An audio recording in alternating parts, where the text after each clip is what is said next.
Hello students,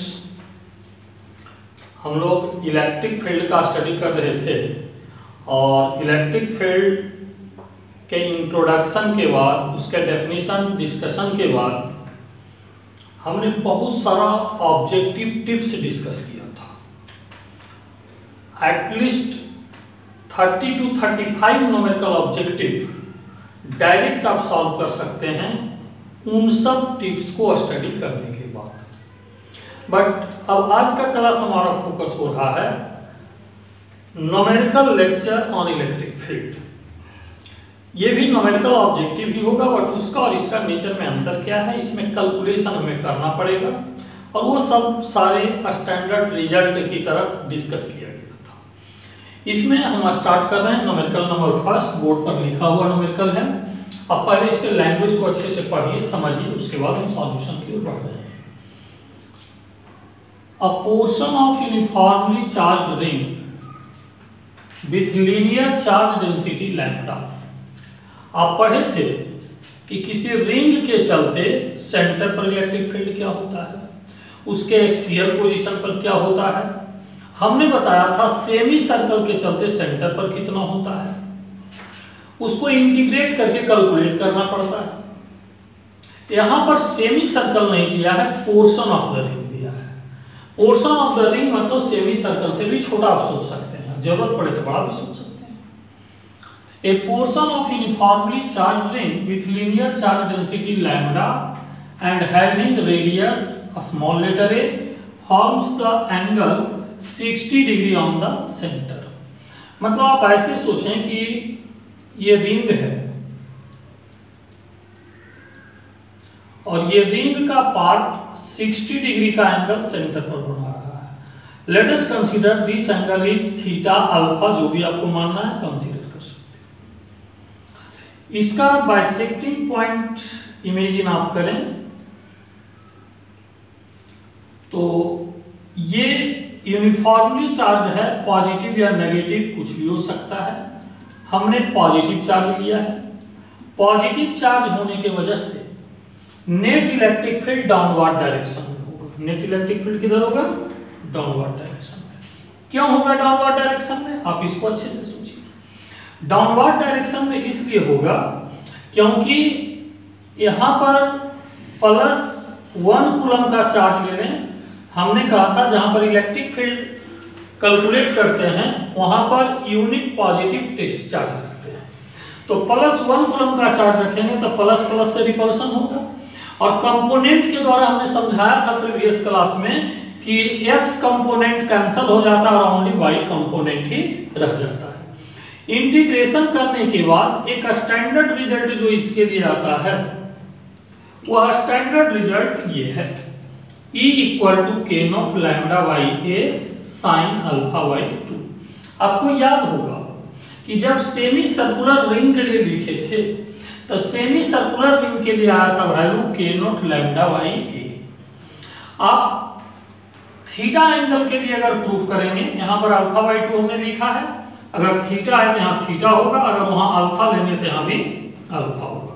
चलिए मैंने theta लेकर चला, थीटा बाई 2। सेंटर पर बनने वाला एंगल का हाफ एंगल यहाँ पर होगा। अब न्यूमेरिकल में देखिए क्या गिवन है और क्या गिवन नहीं है। आप इसको आगे लिखेंगे तो k0 का value 1/4 pi epsilon naught lambda upon a sine 60 degree divided by 2। तो E = साइन 30 डिग्री हो जाएगा और साइन 30 डिग्री का वैल्यू 1/2 होता है। तो फाइनल रिजल्ट हो जाएगा lambda upon 8 pi epsilon not a। अब देखिए ये 60 डिग्री एंगल दिया हुआ था, अलग बात है। अगर एंगल 60 डिग्री ना हो, कुछ भी एंगल हो, 60 डिग्री से अदर देन कुछ भी एंगल हो, आप यहां पर पुट कीजिए, कैलकुलेट कीजिए। जैसे सेमी सर्कुलर रिंग भी है तो सेमी सर्कुलर रिंग के लिए सेंटर पर बनने वाला एंगल 180 डिग्री होगा। तो यहाँ 180 डिग्री बाई 2 रखेंगे तो साइन 90 डिग्री, तो उससे भी रिजल्ट वही आएगा जो लोग प्रूफ कर चुके थे। ये एक स्टैंडर्ड फॉर्मूला हो गया, इसको याद रखेंगे, जितना एंगल सेंटर पर दिया हुआ है पुट करें, कैलकुलेट कर लें। ये न्यूमेरिकल नंबर 1 का सॉल्यूशन हो गया। न्यूमेरिकल नंबर 1 के बाद न्यूमेरिकल नंबर 2 बोर्ड पर लिखा हुआ है, इसका आप स्टडी कीजिए। उसके बाद इसको हम सॉल्व करते हैं। A point charge 10 microcoulomb is placed at origin. Charge को कहां पर रखा गया है? ऑरिजिन पर। Let us consider X Y axis, this is the origin point 0 0, और इस पॉइंट पर चार्ज Q को प्लेस्ड किया गया है। Find electric field vector at point 6 metre 8 metre. ये भी पॉजिटिव है, ये भी पॉजिटिव है। फर्स्ट क्वाड्रेंट में पॉइंट होना चाहिए। चलो फर्स्ट क्वाड्रेंट में यहां पर हमने पॉइंट ले रखा है, इसका कोऑर्डिनेट हो गया 6 मीटर 8 मीटर। हमने कहा था कि जिस पॉइंट पर इलेक्ट्रिक फील्ड कैलकुलेट करते हैं वहां पर +1 कूलम चार्ज लेते हैं। तो यहां पर हम लोग इमेजिन करेंगे +1 कूलम चार्ज। अब इस चार्ज के चलते यहां पर इलेक्ट्रिक फील्ड का डायरेक्शन किधर होगा? प्लस प्लस के बीच रिपल्सन होता है, तो इसके चलते जो इलेक्ट्रिक फील्ड होगा P पॉइंट पर, इसका डायरेक्शन इधर की ओर हो जाएगा, और P पॉइंट का कोऑर्डिनेट 6 मीटर 8 मीटर हम लोग लिखेंगे। यहां से यहां तक का डिस्टेंस अगर हम लोग R कंसीडर कर लें या OP, जो भी आप कहें, तो ये डिस्टेंस R आपको पता है। क्यों? तो ये पोजीशन वेक्टर आपको पता है। Position vector R = 6 metre I + 8 metre 0। इस पोजीशन वेक्टर से आप चाहें तो इसका मैग्नीट्यूड कैलकुलेट कर सकते हैं। 6 का स्क्वायर प्लस 8 का square, 64 36 = 100, I mean 10 metre. Electric field का फार्मूला आप यूज करेंगे तो आपको पता होगा कि electric field equal to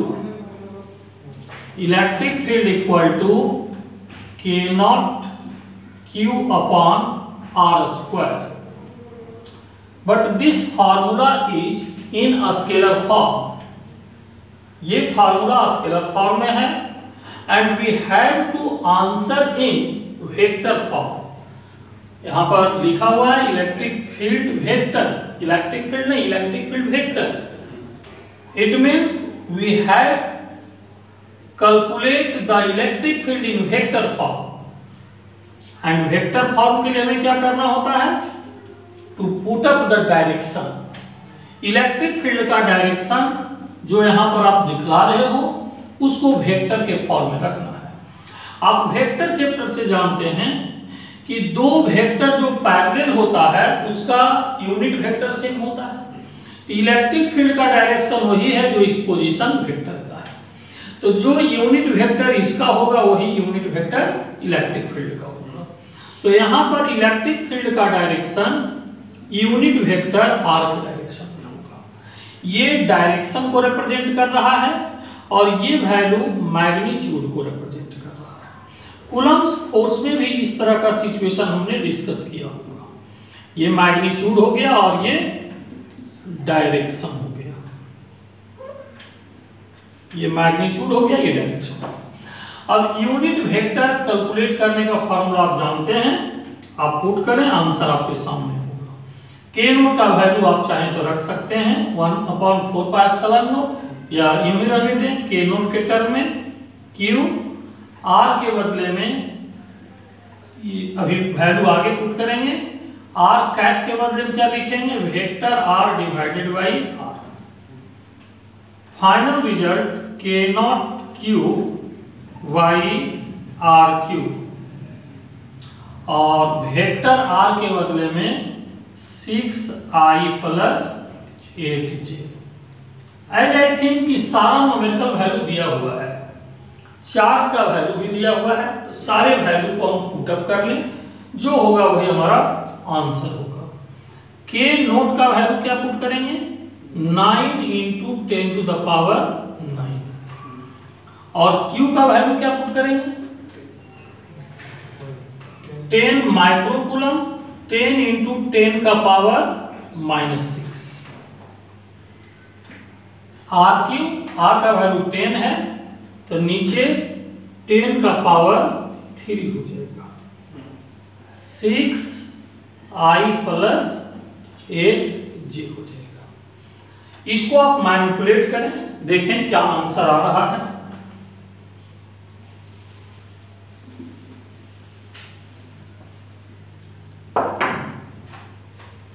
final answer की ओर हम पहुंच चुके हैं।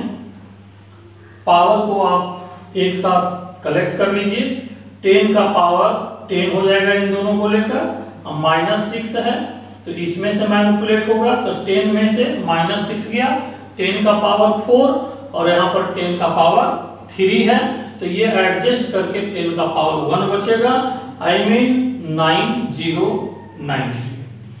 तो ये 90 इंटू 6i प्लस 8j यही हमारा आंसर होगा। इसको आप चाहें तो इसमें से कुछ कॉमन लेकर आप मल्टीप्लाई कर सकते हैं, 2 का factor 180 3i plus 4j। This is the electric field in vector form. Unit इसका क्या होगा, force per unit charge Newton पर कूलम, ये इसका यूनिट के साथ आंसर होगा। सॉल्यूशन नंबर 2 के बाद अब सॉल्यूशन नंबर 3 की ओर चलते हैं। 3 नंबर प्रॉब्लम बोर्ड पर सामने लिखा हुआ है, इसको आप पहले पढ़ने का प्रयास करें। अब point charge Q equal to 169 microcoulomb is placed at 1 metre, 2 metre, 3 metre.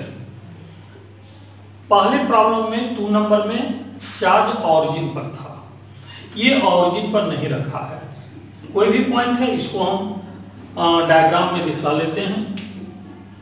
मान लो कि ये पॉइंट है, यहाँ पर चार्ज रखा गया है, इसका कोऑर्डिनेट 1 मीटर, 2 मीटर और 3 मीटर है। Find electric field vector at the point, एक दूसरा पॉइंट है जहां पर इलेक्ट्रिक फील्ड हमें कैलकुलेट करना है। मान लो कि ये पॉइंट कहीं पर B यहां पर हमने ले लिया और B का कोऑर्डिनेट दिया हुआ है 4, 6, 15। ये यहां से यहां ज्वाइन करने वाला वेक्टर हम लोग कंसीडर कर लिया, वेक्टर R। पॉइंट चार्ज को यहां पर रखा गया है। जिस पॉइंट पर इलेक्ट्रिक फील्ड कैलकुलेट करना होता है उस पॉइंट पर +1 कूलम का चार्ज हम लोग एज्यूम करते हैं। अब ये प्लस प्लस के बीच रिपल्सन होगा, जिसके वजह से इलेक्ट्रिक फील्ड का डायरेक्शन ये हो जाएगा। अब आप देखें यहां से इलेक्ट्रिक फील्ड का डायरेक्शन वही होगा जो इस पोजीशन वेक्टर का होगा। ये पोजीशन वेक्टर और इलेक्ट्रिक फील्ड दोनों सेम डायरेक्शन में होगा। अगर ये दोनों सेम डायरेक्शन में होगा तो यूनिट वेक्टर जो इलेक्ट्रिक फील्ड का होगा वही यूनिट वेक्टर आर का होगा, सेम डायरेक्शन में। इलेक्ट्रिक फील्ड का न्यूमेरिकल वैल्यू अगर आप कैलकुलेट करेंगे या मैग्नीट्यूड वैल्यू कैलकुलेट करेंगे तो K0Q/r², जैसे पिछला वाला प्रॉब्लम में किए थे। लेकिन वेक्टर फॉर्म में जब रिप्रेजेंट करेंगे तो हमें डायरेक्शन चाहिए, और डायरेक्शन जो इलेक्ट्रिक फील्ड का होगा वही आर का होगा, तो यहाँ आर कैप लिखेंगे। आपको नहीं लगता है पिछला प्रॉब्लम और ये प्रॉब्लम दोनों एक ही है? थोड़ा सा डिफरेंसेज कहाँ से आ रहा है? पोजीशन वेक्टर के राइटिंग में वहां ऑरिजिन से डिस्टेंस हमने लिया था और यहाँ पर ए पॉइंट से ले रहे हैं।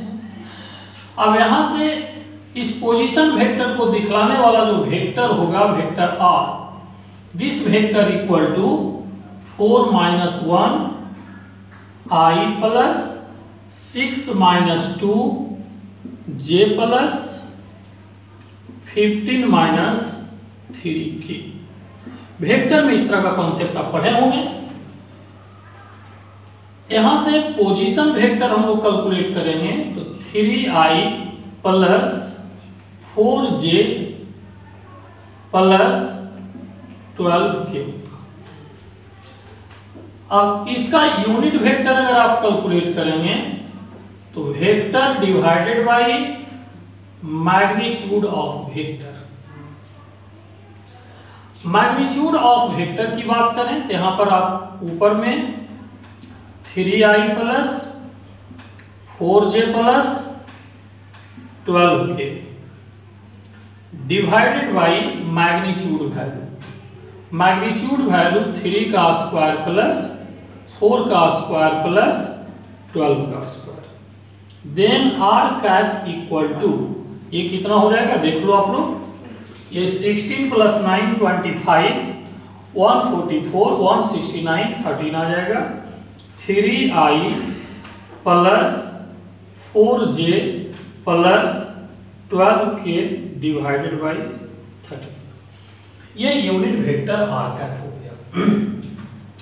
अब यहां पर वेक्टर फॉर्म में हम लोग लिखेंगे तो electric field equal to k naught 9 into 10 to the power 9, q का वैल्यू 169 माइक्रोकूलम, माइक्रोकूलम 10 का पावर -6, r स्क्वायर, तो r स्क्वायर, r का वैल्यू मैग्नीट्यूड, तो r का मैग्नीट्यूड कितना आ रहा है देख लो, यही तो r का मैग्नीट्यूड है ना, ये 13 आ रहा है। तो ये हो जाएगा 13 का स्क्वायर और r कैप का वैल्यू यहां पर हम लोग पुट अप कर लेंगे। फाइनल रिजल्ट आप देखें, ये दोनों कैंसल आउट हो गया। 9 इंटू 10 टू द पावर 3 और r कैप का value 3i plus 4j plus 12k divided by 30 Newton पर कूलम। ये हमारा आंसर होगा। इसको आप चाहें तो और भी सिंप्लीफाई कर सकते हैं 9/13 को, नहीं तो आप यहां पर भी आंसर कर सकते हैं। सॉल्यूशन नंबर 3 के बाद न्यूमेरिकल नंबर 4 का लैंग्वेज स्टडी करें, सामने लिखा हुआ है, फिर इसके डिस्कशन की ओर बढ़ते हैं। फर्स्ट लाइन लिखा है a charge particle is kept in equilibrium in an electric field. Electric field में कोई चार्ज पार्टिकल इक्विलिब्रियम में कैसे होगा, मैंने पहले भी समझाया था कि अगर एयर में किसी चार्ज पार्टिकल को सस्पेंडेड रखना है तो जितना weight force mg downward direction में लग रहा है, अगर उतना ही इलेक्ट्रिक फील्ड अपवर्ड डायरेक्शन में लगेगा इलेक्ट्रिक फील्ड का फोर्स, तब वह इक्विलिब्रियम में हो सकता है। अगर पॉजिटिव चार्ज लेकर चलते हैं तो पॉजिटिव चार्ज पर लगने वाला फोर्स इलेक्ट्रिक फील्ड के डायरेक्शन में होता है, तो इलेक्ट्रिक फील्ड अपवर्ड डायरेक्शन में लिखा है charge particle is kept in equilibrium in an electric field between the plates in the Millikan oil drop experiment. ये मिल्टन आयर ड्रॉप एक्सपेरिमेंट ये प्रोसेस है। ये प्रोसेस जो आपने पहले से भी पढ़ रखा है, हमने इलेक्ट्रिक फील्ड के ऑब्जेक्टिव डिस्कशन में भी बताया था कि किसी चार्ज पार्टिकल को एयर में सस्पेंडेड रखने के लिए उसके वेट फोर्स के बराबर इलेक्ट्रिक फोर्स ऊपर की ओर लगा होता है। तो पॉजिटिव चार्ज के लिए इलेक्ट्रिक फील्ड ऊपर रखेंगे तो ये फोर्स और ये फोर्स एक दूसरे को बैलेंस करेगा, इक्विलिब्रियम में होगा। I mean QE equal to mg होगा, इक्वेशन फर्स्ट। बट आगे क्या लिखा है इस एक्सपेरिमेंट में, आगे लिखा है if the direction of the electric field between the plates is reversed. ये जो डायरेक्शन ऊपर की ओर है, ये डायरेक्शन डाउनवर्ड डायरेक्शन में कर दिया जाएगा। अगर डायरेक्शन डाउनवर्ड कर दिया जाएगा, फर्क क्या पड़ेगा, mg तो नीचे था ही, ये Q चार्ज के चलते इलेक्ट्रिक फील्ड का फोर्स भी नीचे की ओर लगेगा, इलेक्ट्रिक फील्ड का फोर्स भी नीचे की ओर लगेगा। लेकिन न तो अमाउंट ऑफ चार्ज बदला है और ना तो इलेक्ट्रिक फील्ड का मैग्नीट्यूड बदला है, सिर्फ डायरेक्शन बदला है। इसका मतलब पहले से QE अगर mg के बराबर था तो अभी भी QE किसके बराबर होगा, mg के बराबर। अब नेट फोर्स जब डाउनवर्ड डायरेक्शन में लग रहा है तो ये चार्ज पार्टिकल नीचे की ओर एक्सेलरेटेड होगा। आगे देखिए क्या पूछा है आपसे, calculate the acceleration of the charge particle. इस चार्ज पार्टिकल का एक्सेलरेशन क्या होगा, acceleration of charge particle A equal to QE plus mg divided by mass mg। और चूंकि QE और mg क्या है, इक्वल है, तो mg plus mg divided by m A equal to 2mg by m 2g के बराबर। यही आंसर। प्रॉब्लम में इलेक्ट्रिक फील्ड का वैल्यू नहीं दिया हुआ था। हो सकता है आपके दिमाग में एक बात आ रहा होगा कि आपने आंसर जी के टर्म में क्यों लिखा, आपने आंसर इलेक्ट्रिक फील्ड के टर्म में क्यों नहीं लिखा। हम चाहते थे यहाँ mg को ही QE लिखते, लेकिन इलेक्ट्रिक फील्ड का वैल्यू दिया हुआ नहीं है और जी का वैल्यू स्टैंडर्ड रिजल्ट होता है, इसलिए आंसर हमने जी के टर्म में किया।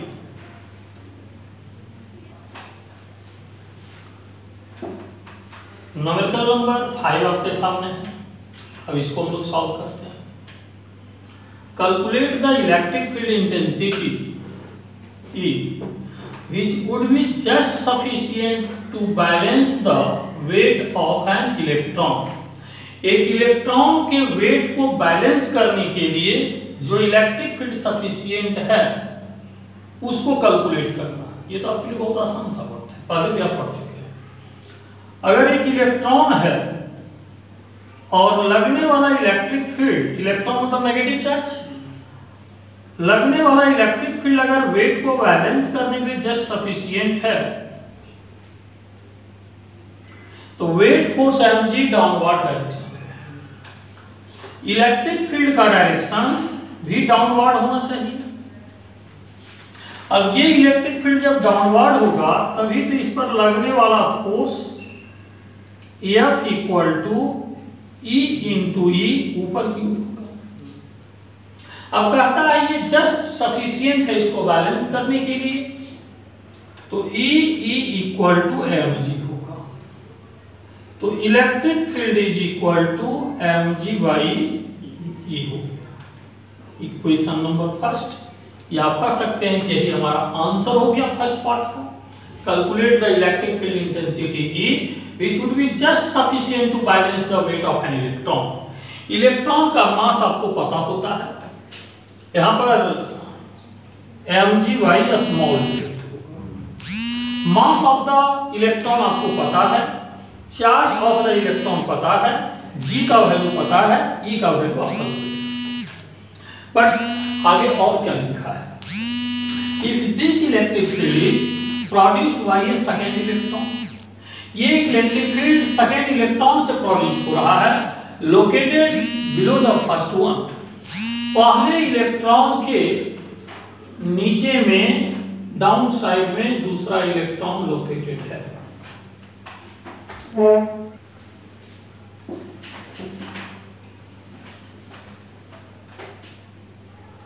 इस इलेक्ट्रॉन का वेट फोर्स mg आपने इधर लिया था। Downward direction of electric field, इस पर इलेक्ट्रिक फोर्स ऊपर की ओर लगा रहा था और ये इसको बैलेंस कर रहा था। लेकिन कंडीशन हमें क्या दिया गया है कि ये इलेक्ट्रिक फील्ड जो प्रोड्यूस हो रहा है एक इसके लोअर साइड में रखे हुए इलेक्ट्रॉन के द्वारा प्रोड्यूस। कितने डिस्टेंस पर रखा गया है ये पता नहीं है, ये हमें कैलकुलेट करना है r डिस्टेंस कितना ताकि ये इलेक्ट्रॉन इतना इलेक्ट्रिक फील्ड प्रोड्यूस कर सके। अब आप ये सोचो कि एक चार्ज के द्वारा किसी दूसरे पॉइंट पर जो इलेक्ट्रिक फील्ड प्रोड्यूस होता है उसका फार्मूला आप जानते हैं K0 Q by R square. But electric field तो ऑलरेडी हम कैलकुलेट कर चुके हैं। mg/e। k0 का वैल्यू 9 × 10⁻⁹ या फिर 1/4πε0। Q इलेक्ट्रॉन के चलते प्रोड्यूस हो रहा है, इलेक्ट्रॉन का चार्ज E हो जाएगा डिवाइडेड बाई r²। यहां से r का वैल्यू आप कैलकुलेट कर सकते हैं, r² = E² / 4πε0 mg। ये r² का जो वैल्यू हमने लिखा है यहाँ पर E² होगा, आप देख लें फिर से चेक कर लें, E यहाँ गया, E² बना देगा 4πε0 mg r² इधर चला गया। अब यहाँ से r का वैल्यू आप कैलकुलेट करेंगे तो ये वैल्यू √E² / 4πε0 mg या तो फिर E/√4πε0 mg, ये हमारा आंसर है। अब देखें क्वेश्चन दो पार्ट में पूछा गया था। Calculate the electric field intensity E which would be just sufficient to balance the weight of an electron। तो एक आंसर तो हमारा ये ऑलरेडी हो चुका था, बट दूसरा पार्ट में पूछा गया था कि if this electric field is produced by a second electron, ये सेकंड इलेक्ट्रॉन हो गया, ये फर्स्ट इलेक्ट्रॉन हो गया, तो अगर ये सेकंड इलेक्ट्रॉन के द्वारा प्रोड्यूस्ड हो रहा है located below the first one, पहले के नीचे, what would be the distance between them, उसके बीच का डिस्टेंस क्या होगा, उस डिस्टेंस को कैलकुलेट करना था। ये हमारा आंसर।